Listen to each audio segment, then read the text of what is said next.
talk about today, but I kind of feel, since I've got a few minutes here, I'm going to take this opportunity to respond. There's a young lady who stood at the podium a little bit ago, Mrs. Cadigan. You very kindly responded to her and told her that she was courageous. And I don't know if Miss Page is still out in the lobby or can hear us, but maybe she'll see this on TV later if she didn't. I also want to thank her, and some of you may have noticed I went out and spoke to her very briefly in the atrium. I didn't ask how old she was, but I'm guessing she's about my daughter's age, my daughter Rachel's age. Rachel is 18. I will say I love my daughter very much, and she was raised by a very outspoken dad, but I'm not 100% sure she would have the courage to stand at this podium and tell her story the way that young lady just did. That was an incredible act of courage and confidence, and I run out of nouns quicker than they deserve to be run out of on how she handled herself with some dignity and grace in that situation. And let me acknowledge that what she was talking about was she was speaking about some tweets that were sent out by an individual who beat me in the primary last May. And I haven't talked about it because, it kind of looks like sour grapes if the guy who lost the election talks about the tweets. But I feel like I need to respond to what she said. And because she wasn't talking about a political campaign, and she wasn't talking about the tweets per se, and she wasn't talking about the individual per se. I think she was talking about those things to some degree, but she was also talking about the importance of tone and the importance of language and the importance of how we treat one another. And particularly, she was talking about the way in which people who would aspire to be leaders in the community or would claim to want to be leaders in the community interact with the community around them. And I would never be one who would want to take away anyone's First Amendment rights.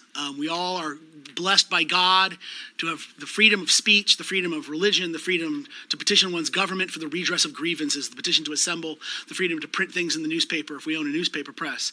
But when we choose to run for public office, we choose to take on a leadership role that brings with it additional responsibilities beyond simple rights. With our rights comes responsibilities, and those responsibilities are magnified when one becomes a candidate for public office or tries to take on any leadership role in the community. And without even necessarily singling out any one tweet or Facebook post or public speech that any one individual may or may not have made, I think that it is incumbent on us as public officials to use good judgment in everything that we do. And if we have failed to use good judgment in the things that we have done in the past, we should take ownership of those things prior to stepping forward and saying that we want to be leaders in the community. That an inability to take ownership and take responsibility for our past actions is a real reflection on the judgment that we will have in the future. And